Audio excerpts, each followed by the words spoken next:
Hi students, आप मेरे साथ बात कर रहे थे डाइजेशन मैकेनिज्म के ऊपर।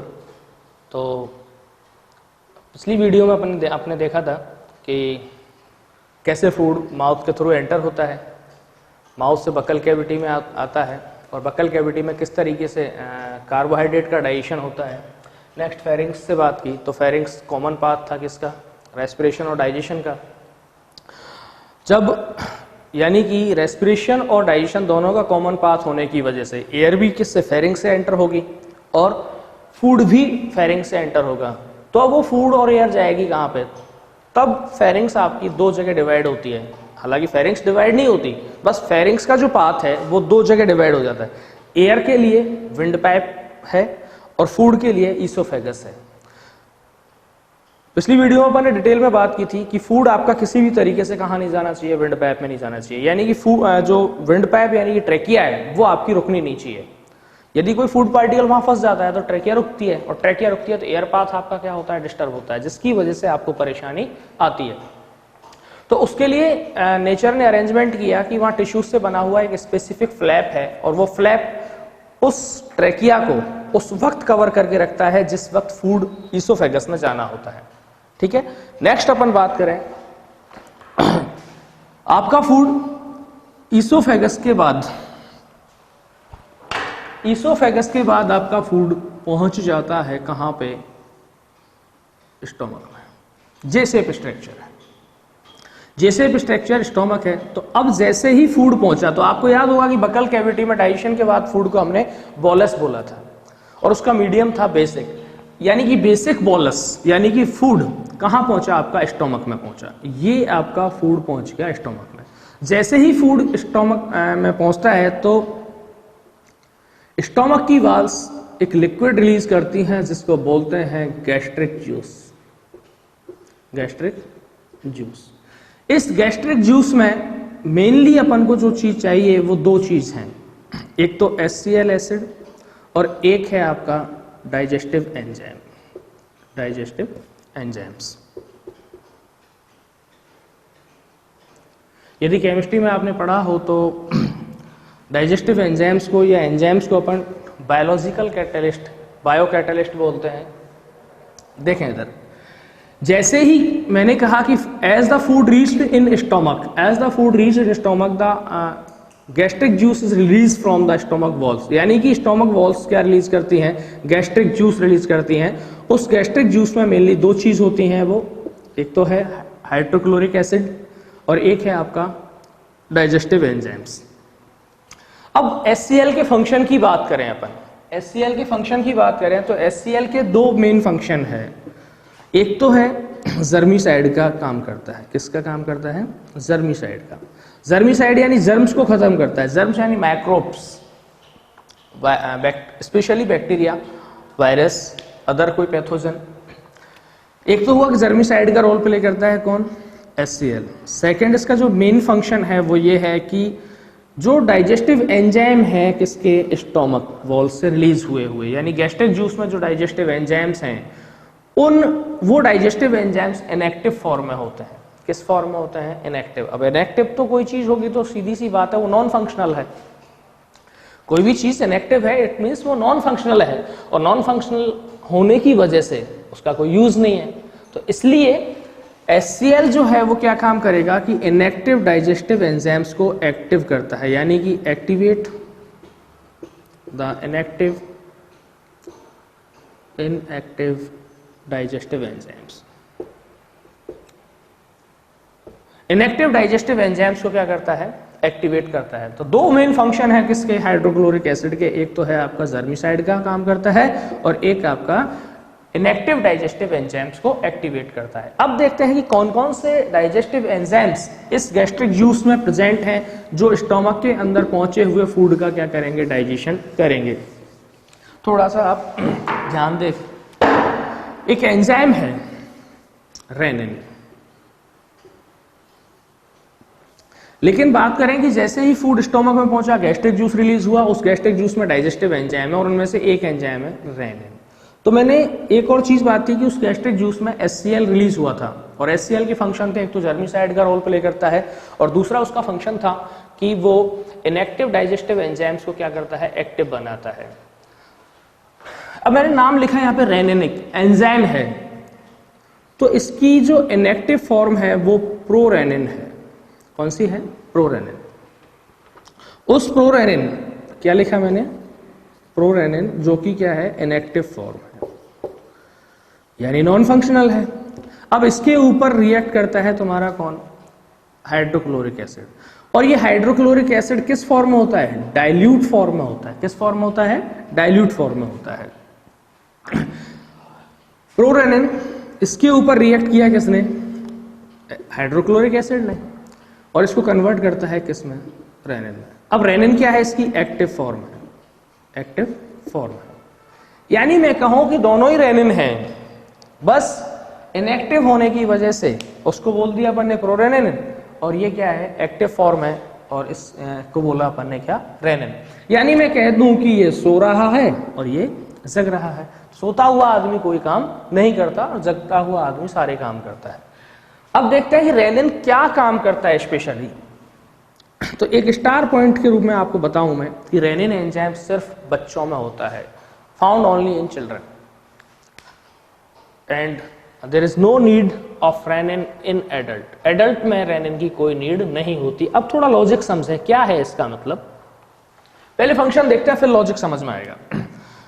एक्चुअल में मैंने कहा कि ये किसमें होता है? बच्चों में होता है, ठीक है। बच्चा मेनली पीता है क्या? दूध। उसके ऊपर रिएक्ट करेगा एक्टिव फॉर्म रेनिन, यानी रेनिन एंजाइम, और उसको कन्वर्ट करता है किसमें? कर्ड में। क्या जरूरत पड़ी मिल्क को कन्वर्ट करने की? किसमें? कर्ड में। मिल्क को कर्ड में कन्वर्ट करने की जो जरूरत है वो इसलिए पड़ी क्योंकि मिल्क होता है आपका पूरा लिक्विड फॉर्म है, और जबकि कर्ड है वो आपका सेमी सॉलिड है। कर्ड क्या है? सेमी सॉलिड है। फिर क्वेश्चन उठता है दिमाग में कि क्या जरूरत थी लिक्विड फॉर्म को सेमी सॉलिड फॉर्म में कन्वर्ट करने की? तो बिल्कुल जरूरत है। पहले भी मैं बात कर चुका हूं कि जो एलिमेंट्री कैनाल है आपकी, वो कर्वी ट्यूबुलर स्ट्रक्चर है। कैसी है? कर्वी ट्यूबुलर स्ट्रक्चर है, जो स्टार्ट होती है कहां से? माउथ से, और एंड होती है कहां पे? एनस पे। तो यहां से यदि कोई लिक्विड फूड मटेरियल एंटर होगा तो वो यहां से होता हुआ, इस तरीके से होता हुआ, और एनएस के थ्रू क्या हो जाएगा? एग्जिट हो जाएगा। और एनएस के थ्रू एग्जिट हो जाएगा, इट मींस वो फूड रुका ही नहीं वहां पे। फूड बिल्कुल रुका ही नहीं, और जब रुकेगा नहीं तो टाइम नहीं मिलेगा डाइजेशन के लिए। यानी कि जब फूड रुकेगा ही नहीं तो डाइजेस्टिव एंजाइम्स उन पे वर्क कैसे कर पाएंगे? यानी कि आपका कोई डाइजेशन वहां पे नहीं होता, और जब तक फूड का डाइजेशन नहीं होगा उस फूड को लेने का कोई मतलब ही नहीं, क्योंकि एनर्जी प्रोवाइड नहीं कर पाएगा वो। आगे देखें अपन। लेकिन रेनिन एंजाइम मिल्क के ऊपर तुरंत वर्क करता है और उसको कर्ड में कन्वर्ट कर देता है। कर्ड यानी सेमी सॉलिड है। अब सेमी सॉलिड है तो सेमी सॉलिड कोई चीज आसानी से इस ट्यूब से होकर के एंटर नहीं हो पाएगी, यानी कुछ देर तो वो फूड रुकेगा, और जब रुकेगा तो डाइजेस्टिव एंजाइम्स को उसके ऊपर वर्क करने का मौका मिलेगा, और उसमें जो भी फूड कंटेंट मौजूद है, चाहे वो कार्बोहाइड्रेट है, चाहे प्रोटीन है, चाहे फैट है, वो सारे के सारे फूड मॉलिक्यूल्स डाइजेस्टिव एंजाइम्स के द्वारा सिंपल फूड में कन्वर्ट होंगे, देन एनर्जी प्रोवाइड करने का काम करेंगे। नेक्स्ट बात करें अपन, मिल्क के अंदर एक प्रोटीन है जिसका नाम है casein. Casein protein, casein soluble protein है, यानी इसी प्रोटीन की वजह से मिल्क कैसा है? लिक्विड बना रहता है। तो मिल्क के अंदर एक प्रोटीन है, वो उसका नाम है कैसीन प्रोटीन। अब ये रेनिन एंजाइम इस कैसीन प्रोटीन को कन्वर्ट करता है पैरा कैसीन। पैरा कैसीन, या इसी को बोलते हैं अपन कैसिनोजन। और ये कैसी है? इनसॉल्यूबल प्रोटीन है। कैसी है? इनसॉल्यूबल प्रोटीन है, यानी ये डिसॉल्व नहीं होती। इनसॉल्यूबल प्रोटीन है, यानी रेनिन का जो मेन फंक्शन है वो मिल्क की कैसीन, जो कि सॉल्यूबल प्रोटीन है, उसको कर्ड की पैरा कैसीन या कैसिनोजन यानी कि इनसॉल्यूबल प्रोटीन में कन्वर्ट करना है। तो ये बात हुई किसकी, रेनिन एंजाइम की। रेनिन एंजाइम सिर्फ और सिर्फ किसमें पाया जाता है, बच्चों में। काम क्या है कि बच्चा क्या लेता है फूड में, दूध, और दूध में होती है कौन सी, कैसीन प्रोटीन। उस कैसीन प्रोटीन को किसमें कन्वर्ट कर देता है, पैराकैसीन या कैसीनोजन प्रोटीन में कन्वर्ट कर देता है। तो विशेष तौर पर ध्यान रखें, छोटा क्वेश्चन है, हालांकि जनरल हो गया, अब फिर भी कभी कभी पूछ लिया जाता है कि कौन सा एंजाइम है, which one of following is found only in infants और चिल्ड्रन। कौन जो भी क्वेश्चन अगर पूछता है और वो ऑप्शनल पेपर आता है तो उसमें 4 ऑप्शन डालेगा आपको, उसमें से एक ऑप्शन रेनिन होगा और पूछ सकता है कि इनमें से कौन सा सिर्फ बच्चों में पाया जाता है। यस, आगे बढ़ते हैं। ये तो हुई किसकी मैकेनिज्म, रेनिन एंजाइम की। अब एक और एंजाइम है पेप्सिन। एक एंजाइम है पेप्सिन।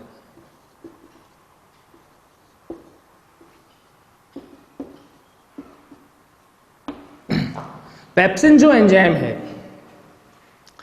उसकी प्रीवियस फॉर्म है पेप्सिनोजन और एक फॉर्म है पेप्सिन। अब मेरे ख्याल से बगैर बताए आप समझ चुके होंगे कि ये तो है कौन सी फॉर्म, इनएक्टिव फॉर्म, और ये है कौन सी, एक्टिव फॉर्म।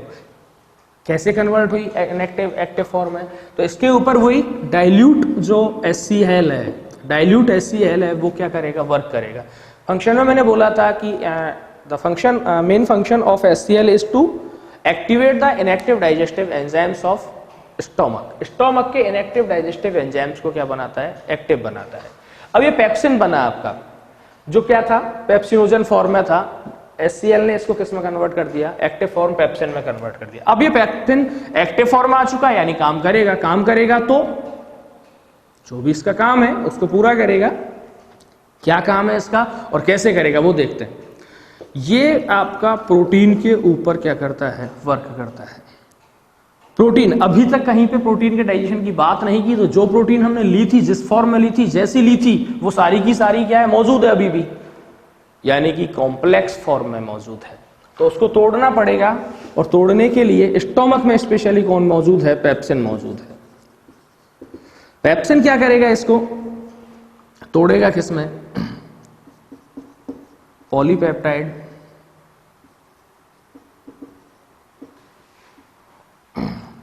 पॉलीपेप्टाइड और कुछ डाइपेप्टाइड्स में, सॉरी डाइपेप्टाइड्स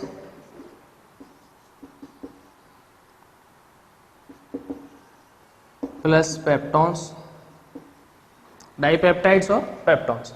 ये प्रोटीन जो ये फॉर्म है वो तो कौन सी फॉर्म है, कॉम्प्लेक्स फॉर्म है, और ये डाइपेप्टाइड ये कौन सी फॉर्म है, कॉम्प्लेक्स फॉर्म, और ये सिंपल फॉर्म। यानी कि कौन ने, पेप्सिन ने क्या किया कि जो प्रोटीन थी वो आपकी कॉम्प्लेक्स फॉर्म में थी। किस फॉर्म में थी, कॉम्प्लेक्स फॉर्म में थी। और ये जो प्रोटीन टूट करके क्या बनाया है, डाइपेप्टाइड, और ये पेप्टॉन मॉलिक्यूल्स में टूटी है, तो ये इसके कंपेयर में क्या है, सिंपल है। ये हालांकि अभी भी ये प्रोटीन ही है, बस फर्क क्या पड़ा है कि ये कॉम्प्लेक्स फॉर्म में है और ये क्या है, सिंपल फॉर्म में है। एक और बात, एक एंजाइम है आपका एमाइलेज, और बकल कैविटी में एमाइलेज नाम आया था, लेकिन वहां टर्म जुड़ा हुआ था उसके साथ, सेलाइवरी एमाइलेज। सेलाइवरी एमाइलेज का फंक्शन था कि वो स्टार्च को किसमें कन्वर्ट कर रहा था, माल्टोज में। तो सेम वही, चूंकि स्टार्च अपना डाइजेस्ट तो हुआ था बकल कैविटी में, लेकिन कितना, केवल 1%, अभी भी लगभग पूरा स्टार्च बाकी है। तो उसके ऊपर रिएक्ट करता है कौन, एमाइलेज एंजाइम। कहाँ पे, स्टोमक में। और इस एमाइलेज स्टार्च को किस में कन्वर्ट करता है, माल्टोस में कन्वर्ट करता है। यानी मुझे ज्यादा बताने की जरूरत नहीं है, आप लोगों को पता है कि स्टार्च कॉम्प्लेक्स फूड थी, यानी पॉलीसैकेराइड है, और ये क्या था आपका, डाइसैकेराइड, यानी कि सिंपल कार्बोहाइड्रेट है। तो इस तरीके से रेनिन की बात किस में थी, बच्चों में थी, बाकी प्रोटीन के डाइजेशन की बात पेप्सिन के द्वारा हुई। इधर स्टार्च यानी कि कार्बोहाइड्रेट के डाइजेशन की बात एमाइलेज के द्वारा हुई। अब थोड़ी सी बात करें फैट की, तो फैट के ऊपर एंजाइम काम करता है आपका कौन सा, लाइपेज।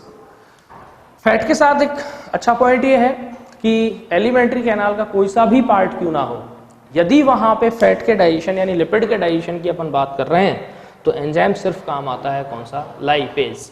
जबकि प्रोटीन और कार्बोहाइड्रेट में वेरियस पार्ट्स में वेरियस एंजाइम्स हैं, या कहें कि डिफरेंट पार्ट्स में डिफरेंट एंजाइम्स हैं। while in the case of lipid only lipase enzyme role in each part.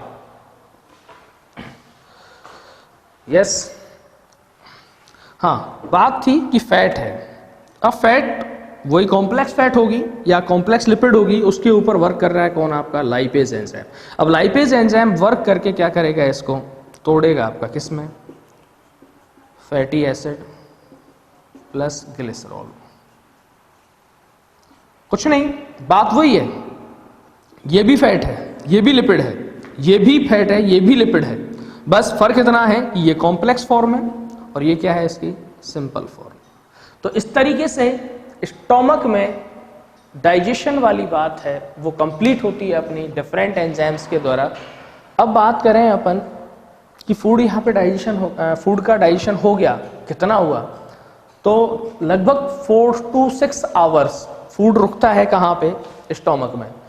अब इतने में मैं जो आपको बात बताने जा रहा हूँ, एक्चुअल फैक्ट्स तो यहाँ पे है नहीं कि इतना डाइजेशन होगा फिक्स, लेकिन वो क्योंकि वो डिपेंड करता है कि आपने फूड किस लेवल का लिया है, उसमें अमाउंट किसका ज्यादा है। यदि कार्बोहाइड्रेट रिच है वो फूड, तो काफी हद तक फूड डाइजेस्ट हो जाएगा उसमें। यदि लेकिन फैट परसेंटेज ज्यादा है तो फैट परसेंटेज ज्यादा होने की वजह से उस फूड को डाइजेस्ट होने में और टाइम लगता है। रीजन, फूड बहुत कॉम्प्लेक्स होता है और डाइजेस्टिव एंजाइम्स को फैट को डाइजेस्ट करने में काफी ज्यादा ताकत लगानी पड़ती है, या कहें कि काफी ज्यादा काम करना पड़ता है। तो यदि आपका जो फूड है वो कार्बोहाइड्रेट रिच है तो काफी हद तक फूड स्टोमक में डाइजेस्ट हो जाएगा, और यदि आपका फूड फैट रिच है तो ऐसे केस में आपका क्या होगा कि फूड स्लो डाइजेस्ट होगा। अब बात करते हैं कि अभी अपन ने देखा था कि जो स्टोमक था, उस स्टोमक में जैसे ही फूड पहुंचा था, फूड पहुंचते ही HCl रिलीज हुआ।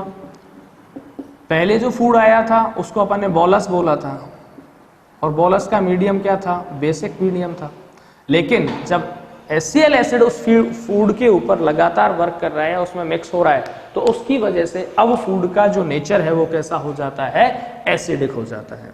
कैसा नेचर हो जाता है, एसिडिक, यहां से निकलते वक्त। विशेष तौर पे ध्यान रखें आप कि after the digestion in stomach food is called crime. After the digestion in stomach food is called crime, यानी कि स्टोमक में डाइजेशन के बाद फूड क्या बोला जाता है, काइम बोला जाता है। मैं समझता हूं यहां तक कोई प्रॉब्लम नहीं होगी, बहुत सिंपल था। अगर कोई दिक्कत आती है तो आप कमेंट बॉक्स में कमेंट करके मुझे बता सकते हैं कि ये प्रॉब्लम है।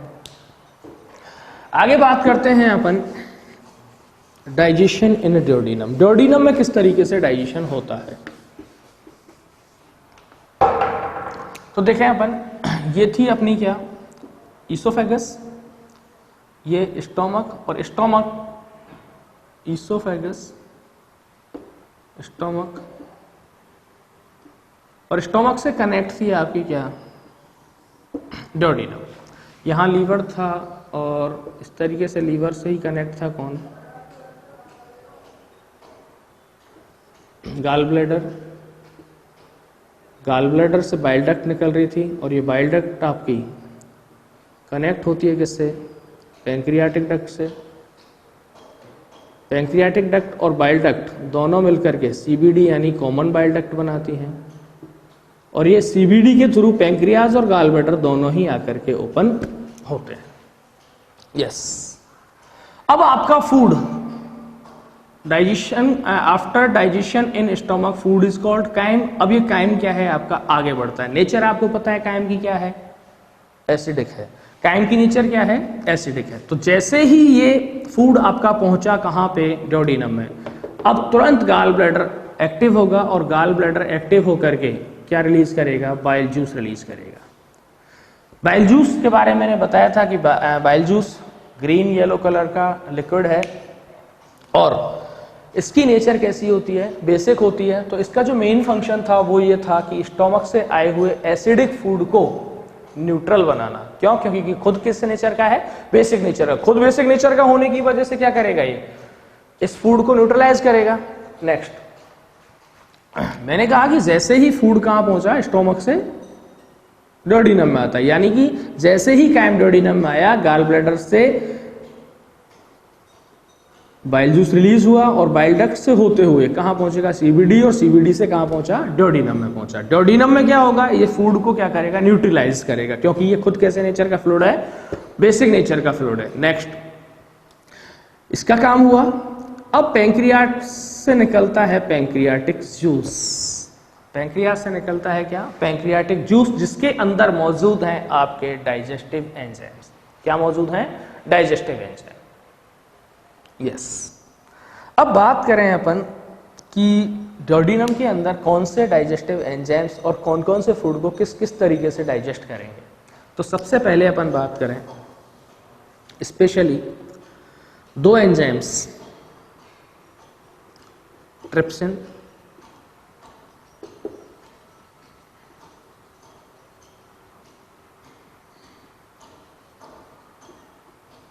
और काइमोट्रिप्सिन। ट्रिप्सिन और काइमोट्रिप्सिन। ट्रिप्सिन की इनएक्टिव फॉर्म होती है ट्रिप्सिनोजन और काइमोट्रिप्सिन की इनएक्टिव फॉर्म होती है काइमोट्रिप्सिनोजन। लेकिन जैसे ही ये कहां आते हैं,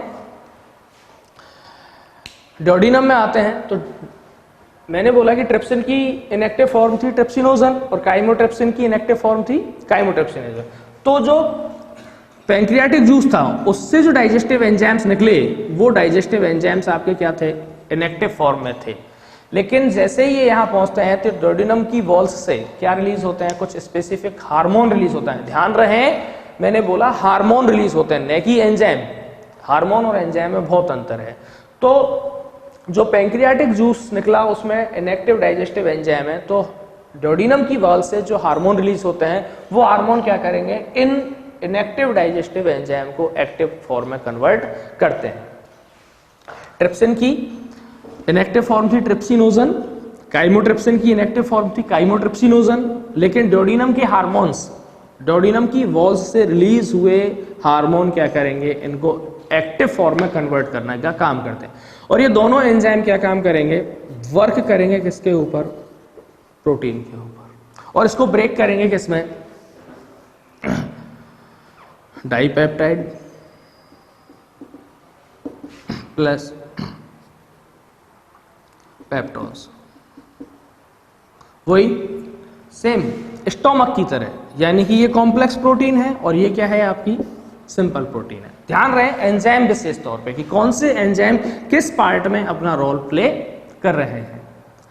तो प्रोटीन के ऊपर ट्रिप्सिन और काइमोट्रिप्सिन दोनों ही वर्क करते हैं और इसको कन्वर्ट करते हैं किसमें, डाइपेप्टाइड और पेप्टोन में। ठीक बात करते हैं अपन फैट की। फैट के ऊपर वर्क करता है कौन, लाइपेज। मैंने सीधा सीधा बताया था कि फैट के ऊपर सिर्फ एक ही एंजाइम है, वो कौन सा, लाइपेज। और इसको कन्वर्ट करता है किसमें, फैटी